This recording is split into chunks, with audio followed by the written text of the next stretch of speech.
Welcome to the Just a Ride Snowboard channel. I'm Lars Horstman and this is the second part of my two-part series on how to ride powder.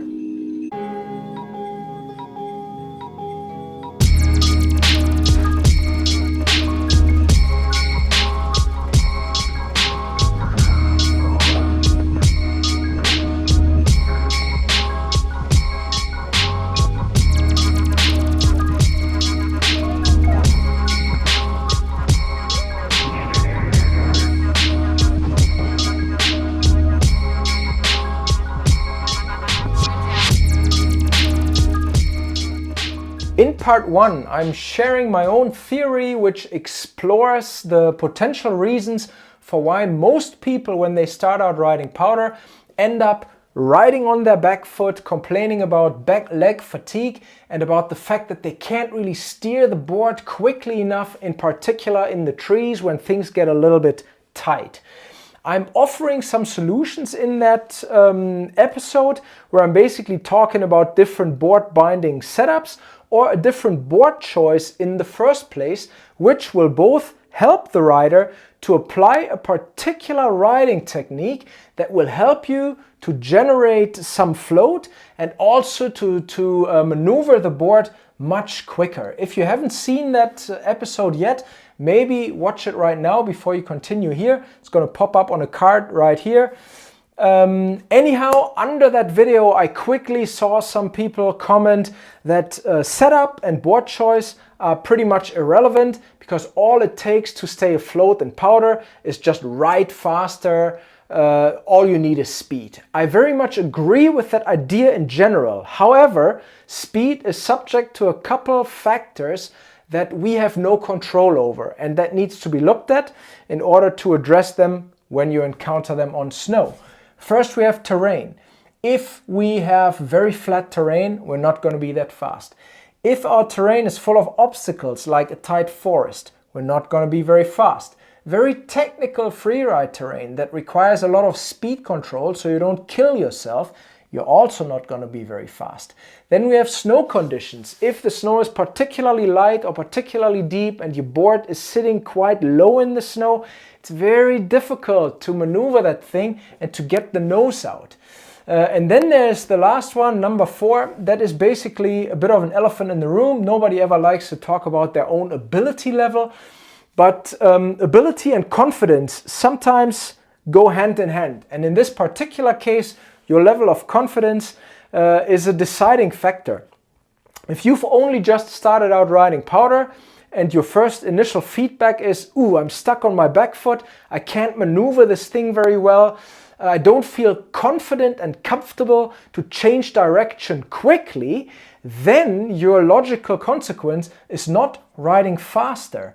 You're actually going to be more timid because you're worried you won't be able to change direction quick enough if an obstacle comes your way. So there you are in a bit of a vicious cycle, and to get out of it we do have to talk about speed. However, not as in terminal speed, as in like your overall riding speed, but I want to talk about something here that I want to call momentum that we can generate in each individual turn that will in return help us to get that nose out of the snow and to change direction quickly. But before we're going to dissect some sweet powder riding footage, let me take you into my yard real quick, where I have the space to show you how different stance angles actually affect our technique when we ride powder. From my carving content, most of you guys know that I always ride double positive binding angles. I personally find that for a high performance level in carving, it's beneficial to do that because it makes things easier. It is not impossible to do it in a duck stance, but since I personally am not a freestyle inspired kind of rider, I don't ride switch all that much, for me there's no point in pointing my back foot backwards. Now, going from there, I often get the question, what do I do when I go free riding or when I ride powder in trees? Do I change something there? And can I recommend a stance for that situation? The recommendation part, I can easily answer that. I do not have a recommendation. What I'm trying on this platform is to give you guys ideas about the physics of different scenarios, of different movements, of different stances. And I'm hoping that I'm doing that well enough for you to take this information and basically start your own journey of finding the stances that work for you in whichever scenario you're riding. So what changes when you move from a carving scenario where you're just railing turns on groomers all day to a powder in the trees or technical free ride situation is basically the desired outcome. You want something else. You want to achieve something else. It's not the same kinds of turns and different tools for different outcomes. That is my whole motto, and I'm trying to preach this here a lot. So yes, I do change my stance from a carving situation to a free ride or tree situation.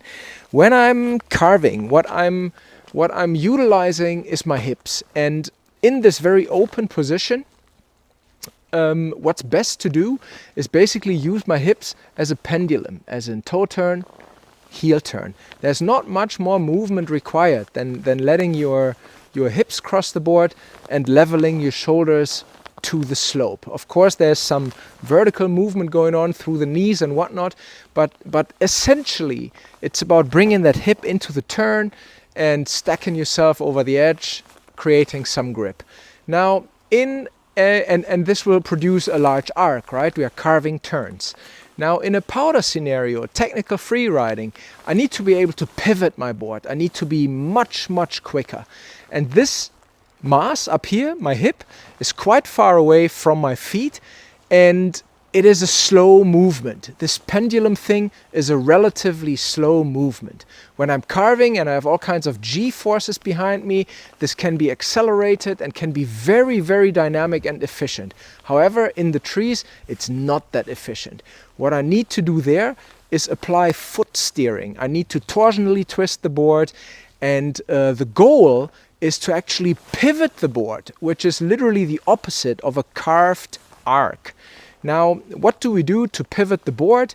Basically, in a slightly less aggressive forward stance, I'm dialing it back to, let's say, 24 on the front foot and +3 on the back foot. What I want to do in that stance is apply pressure through the soles of my feet across the board to torsionally twist it and to get around a tree, for example, or rapidly change direction. So there's a lot of rotation going on, and there's a lot of foot steering going on, and we want to bring force across the board. And really what that shows you, I said it earlier, is there's different tools for different outcomes. You basically need to explore different riding techniques to then also understand, oh, okay, this technique lends itself much better to this kind of stance. And that will, after all, make you an advanced snowboarder, if you will. If you do ride duckfoot and you're watching this, I personally think that's the only recommendation I'm going to make here in that regard, that going past -9 becomes less efficient, because you need to consider, like, well, it's not everybody, but most people do not actually ride switch and powder. Riding powder, in particular tight trees, is very much a directional riding situation. So why would you point your back foot that far back? That could be a comfort thing for your own body, and sure enough, there's nothing wrong with that, but maybe keep it at -9 or -6 and then match whatever you need on the front. All right, let me play you a short slow motion clip here of myself riding powder on a day where the snow is pretty light, pretty deep, and the pitch I'm on is really mellow. So all the right things to make things a little bit more difficult, and speed is certainly not helping me here. I'm exaggerating all my movements a little bit, so it's tiny little wiggle turns, but I think they demonstrate some things quite well. So I want you to take note of 3 different little details here.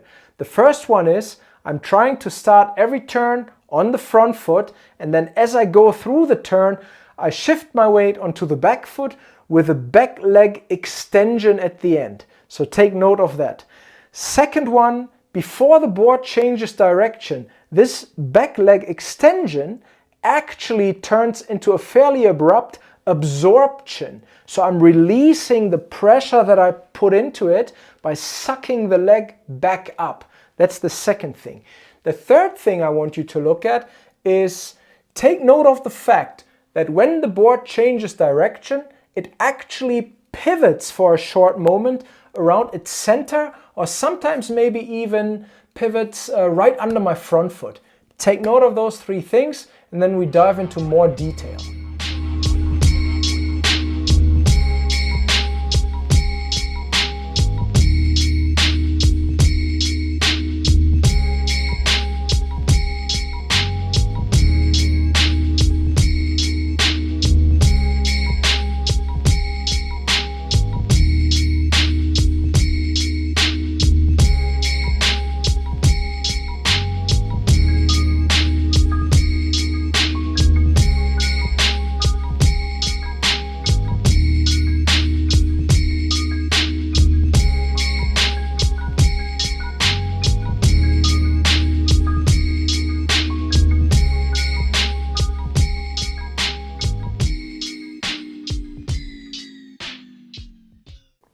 Now let me just take a few turns out of this clip that I will go through frame by frame while I explain what the body is doing and how the board actually responds to those movements. So I'm going to start with the edge change. I got to start somewhere. So take a look how the board is pivoting here. The tail is unweighted. The whole board is basically on top of the snow. And here's this pivoting movement, right? Like the board is kind of swiveling underneath me. It's not doing it to this degree in every turn, but the idea is the same. The tail needs to come out of the snow to be free to pivot on top, or at least to pivot with less pressure, so it doesn't hook up. How did I get there? Let's take a look here. So here's my front foot pressure. See the nose dive into the snow. And then I let the board right out in front of me by moving my weight back, right? So from the front foot, I'm basically pushing onto the snow, and the snow that I compressed under the front foot helps me to then, when I weight my back foot, get the nose out of the snow in front of me. So here I let the board slide out underneath me out front. And here comes the extension of the back leg. What I didn't mention before that is very interesting and important is what the shoulders are doing. I wanted to combine this with this footage because it's difficult to explain when you can't see it. Many of my videos actually have way more views than my channel has subscribers. So if you like what you're seeing here, please subscribe. Every little bit helps. Also, if I've helped you with your snowboard riding technique or your tuning or your setup or whatever else it is regarding snowboarding to the degree where you want to express your gratitude monetarily, you can do this without any strings attached, no monthly subscriptions, on a little tipping platform called buymeacoffee.com. My link there is buymeacoffee.com/justaride, and you can tip me in form of a symbolic coffee that I will most certainly enjoy. All right, let's keep cracking on here with our little video on how to ride powder.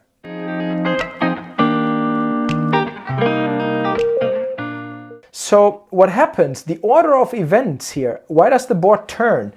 We are not really like on corduroy, you would set an edge and it follows the side cut. That's not the case, not quite the case here in powder. So why does the board turn?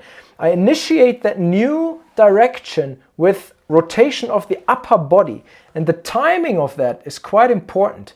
The upper body rotation is basically already through the extension of the leg right there, and before I suck up that rear leg or suck the tail out of the snow, however you want to word this.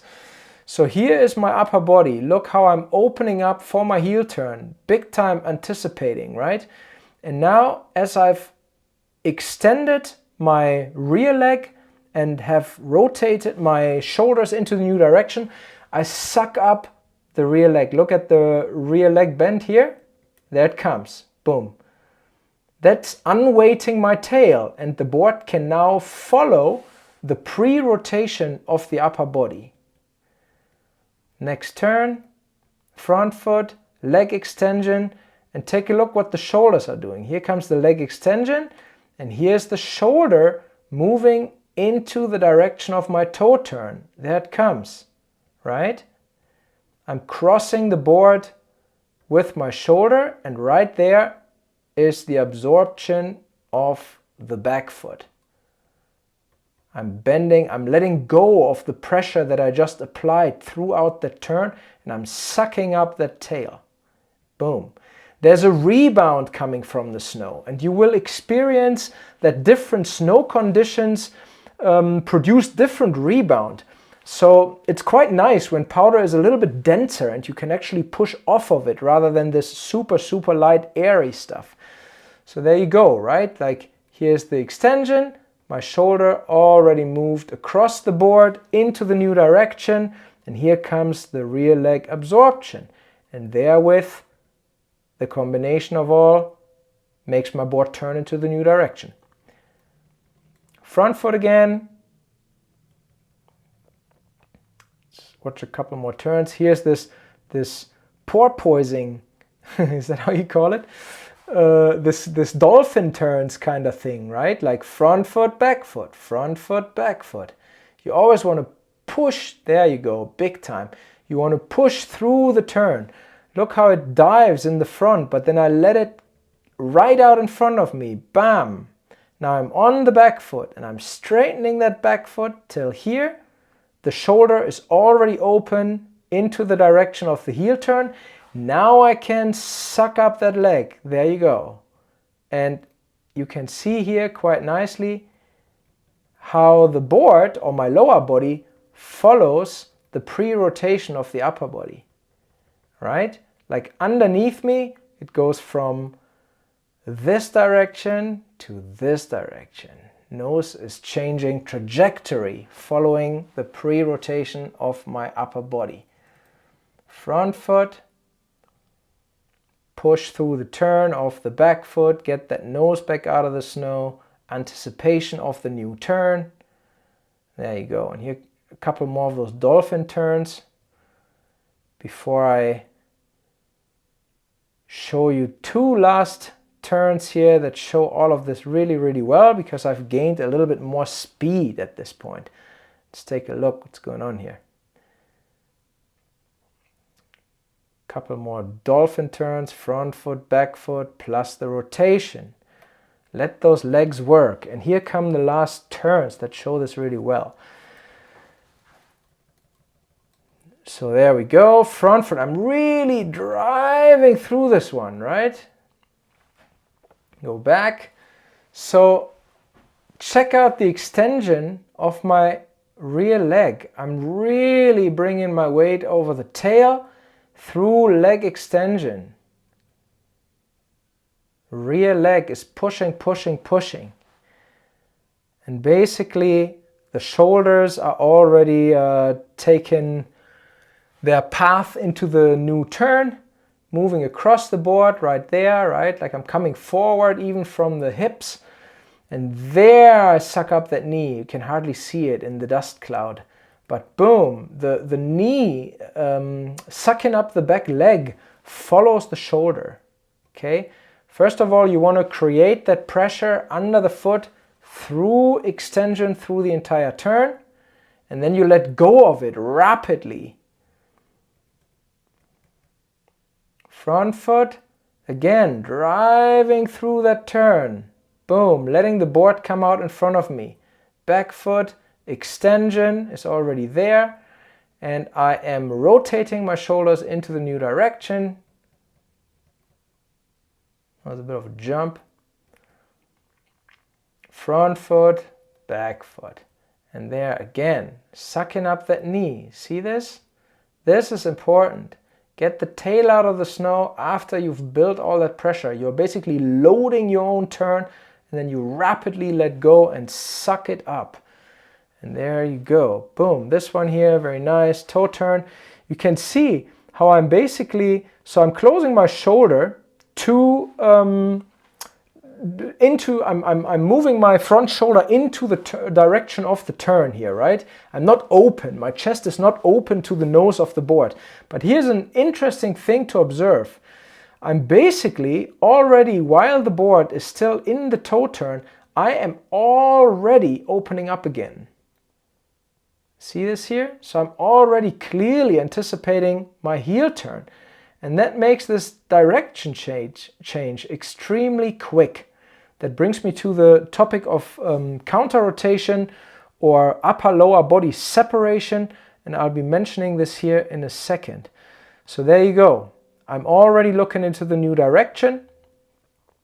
Extension of the rear foot.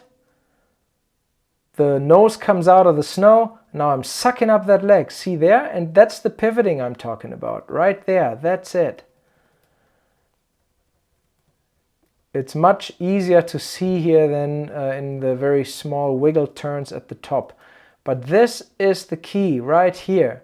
I'm already halfway in my new turn, although the board is still in a toe turn. I am already in a heel turn with my upper body.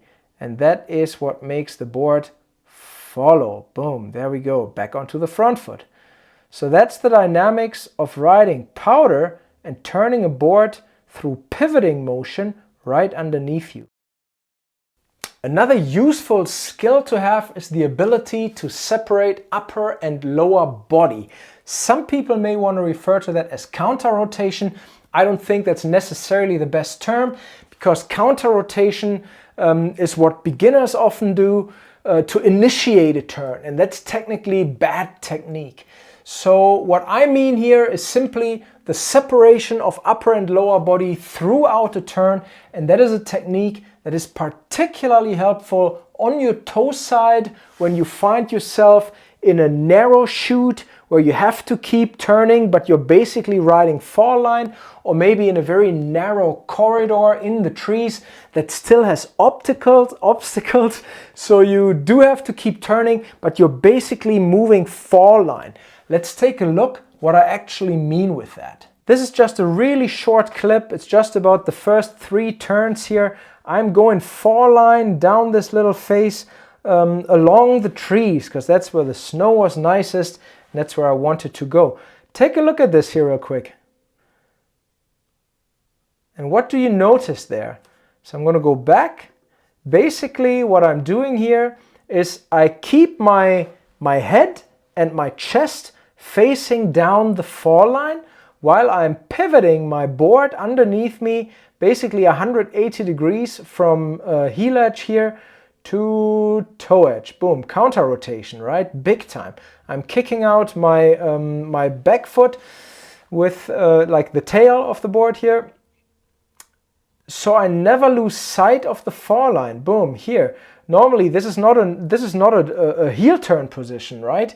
Like normally if I wanted to travel further left where the tree is, look at the mouse arrow here, I would be rotating my upper body more towards the nose. I would be opening up so I could actually see what's going on in this direction, but I don't want to see what's going on there. I want to keep looking down fall line.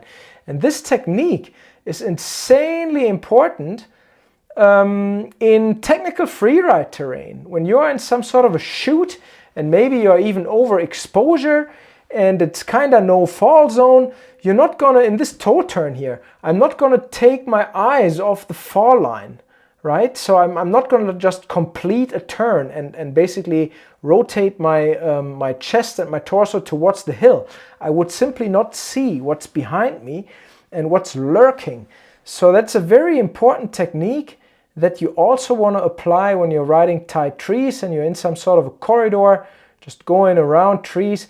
You never want to lose sight of the fall line. You may end up slamming into a tree. Here's a tree run that has a couple elements of counter rotation in it and some other cool moves like this one here. I'm gonna go back there for a second. So you're coming across a branch. What do? Boom. Being able to stay low and actually do what I explained earlier. Like the reason why I can stay under this branch and do this very quick maneuver into the new direction is because my shoulders are already open for the heel turn to follow. And I am sucking up my legs. Boom, right? So counter rotation coming up here in a second. Let's have a look. Right here, boom, right there. So I need to scrap some speed. I don't know what's in front of me here, but I need to scrap some speed, and there's not much more space than for my snowboard, as you see here between the trees. So, you know, like if I take my eyes away from that fall line, God knows what's going to happen next. There's lots of trees around.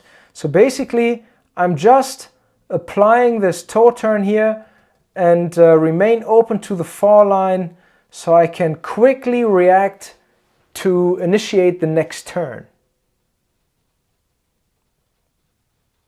I think that's all I got for you today. Riding powder on a snowboard is probably the most amazing feeling in the world, and it is a very complex and very dynamic thing that most people will learn naturally the more they do it. Riding powder is a lot about a particular feeling, and you really need to get into it to eventually understand and feel and learn all the things you need to do to keep flowing, to keep that nose up, to keep turning.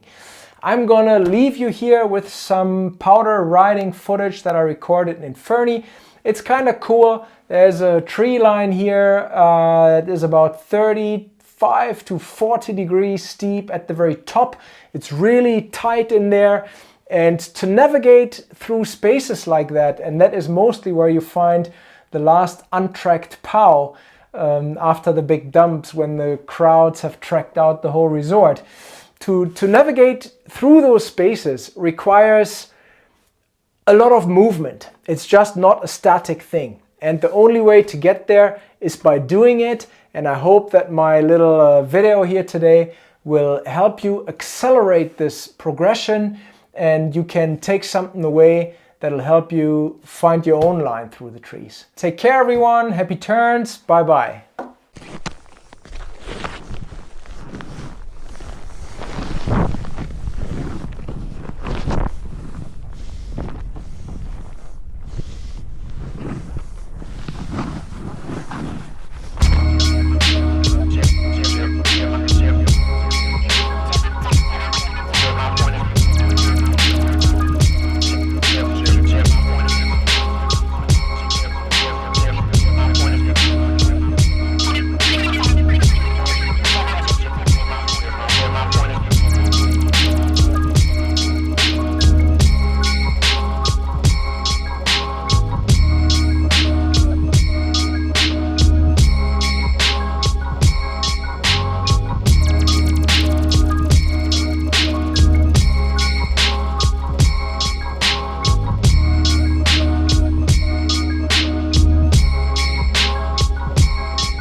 Fucking best ride of my life! Yes!